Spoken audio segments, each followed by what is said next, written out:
Hoy de forma virtual nos abandonaste aquí en Piso. Así es, pero bueno, como siempre una alegría estar con ustedes y a la audiencia que también siempre nos escucha y nos sigue, ¿verdad? Totalmente, Alfredo, y sobre todo también de alguna manera poner sobre la mesa esto que están tratando de alguna manera todavía de debatir, porque hay que reiterar que se postergó por 90 días, pero que de igual manera tiene expectante a muchísima gente, sobre todo aquellas personas que quieren verse beneficiadas con esta equiparación o reajuste de los saberes jubilatorios. Pero ¿esto qué puede implicar para la economía paraguaya, para la caja fiscal y sobre todo también para el dinero que finalmente es de todos? Bueno, y ahí, Fiona, hay tres puntos que me gustaría compartir. El primero es justamente la solvencia de la caja fiscal. El segundo, la importancia de una salud fiscal para una economía, para un Estado.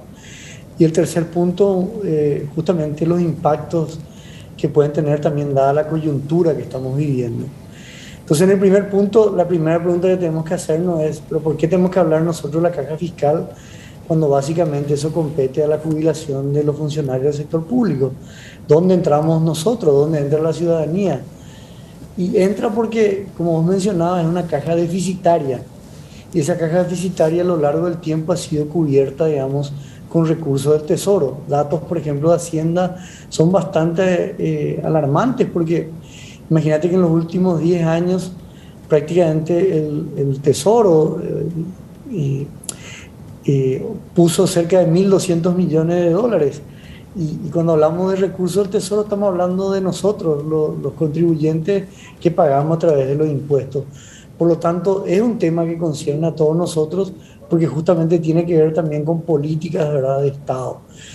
Y si a esto le agregamos el proyecto de ley que vos mencionás, prácticamente acelera lo que sería, digamos, la insolvencia de esta caja fiscal, generando verdaderamente un quiebre en lo que serían las cuentas del Estado, y eso tendría un impacto enorme, digamos.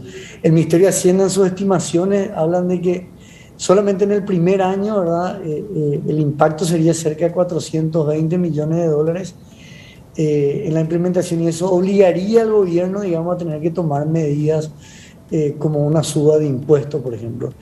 Entonces ahí quizás, bueno, la gente creo que ya ha escuchado, ya ha leído bastante, esto en gran medida se debe a todos estos beneficios que se han dado a lo largo de los años, beneficios que básicamente rompen la matemática, ¿verdad? Porque si vos tenés que aportar 20 años y después vivís 40 años y aportaste un 16% por mes y después tenés que recibir tu sueldo prácticamente casi entero, matemáticamente es imposible, ¿verdad?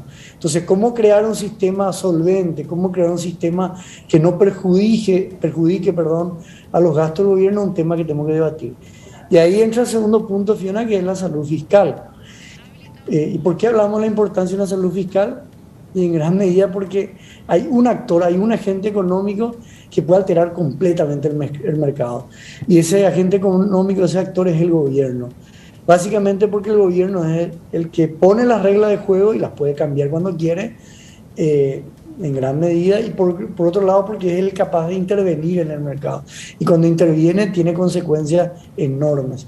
Ese poder, digamos, que tiene este agente económico que es el gobierno, es por ello que se habla en economía y se debate mucho lo que son los límites, digamos, los gastos fiscales o como se dice también, reglas fiscales que en cierta manera permitan controlar el gasto. ¿Por qué? Y ahí a mí me gusta mucho ya entrar quizá en una categoría más antropológica, ¿verdad? Se habla de que el poder siempre es expansivo, el poder siempre quiere crecer y por lo tanto es muy importante ponerle un límite a ese poder, ¿verdad? Y eso cuando hablamos del gobierno de turno. Y esta disciplina fiscal, estas reglas fiscales es muy importante que trasciendan los gobiernos. Cuando no es así y un gobierno gasta más de lo que recauda, básicamente tiene tres medidas, digamos así, rápido y pronto. Subir los impuestos para que poder recaudar más y compensar así los gastos. Por otro lado, endeudarse, ¿verdad? O tercero, si tiene un banco central cómplice, básicamente sería imprimir moneda y eso generaría niveles de inflación exorbitantes.